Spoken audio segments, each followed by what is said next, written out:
Незаконно получила от Фонда социального страхования больше 1 миллиона и 700 тысяч рублей. В этом обвиняют Светлану Хамидуллину. По версии следствия, 53-летняя женщина предоставила документы о полученной травме на производстве. Как выяснили эксперты, они оказались поддельными. Подробности дела в репортаже Айгуль Бадрудиновой.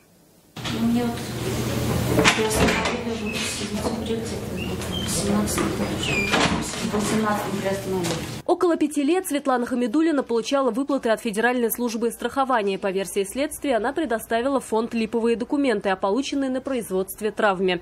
Все началось еще в 2000 году, когда женщина упала на работе и получила травму головы. Тогда она обратилась к медикам, а затем и в фонд социального страхования. На основании предоставленных Хамидуллиной подложных документов филиалом Фонда социального страхования Российской Федерации по Республике Татарстан был издан приказ о способе получения страховых выплат, приказ о назначении ежемесячных страховых выплат и приказ о выплате недополученных сумм. Как следует из материалов уголовного дела, с января 2014 по октябрь 2018 женщина получила более 1 миллиона 700 тысяч рублей. Но проверка показала, предоставленные документы оказались липовыми. Женщина получила выплаты незаконно. Из документов, которые являются основанием для назначения страхового случая, выявились признаки подделки, что в результате было подтверждено почерковическими экспертизами. Тогда фонд обратился в правоохранительные органы, после чего и было возбуждено уголовное дело. Она обвиняется по части 4 статьи 159 Уголовного кодекса Российской Федерации. Максимальное наказание по данной статье до 10 лет лишения свободы.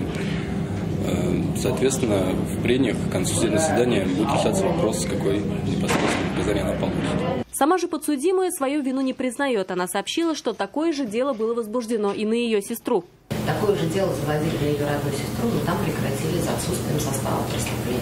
Вердикт суда фигурантка дела может услышать уже на ближайших судебных слушаниях. Стоит отметить, что факт, полученный на производстве травмы, документально подтвердил и непосредственный начальник подсудимой. К этому документу следствие больше всего вопросов, но ответить на них руководитель уже не сможет. Он скончался несколько лет назад. Айгуль Бадрудинова, Нафиса Минязова, Наиль Абдуллин, ВызА-112.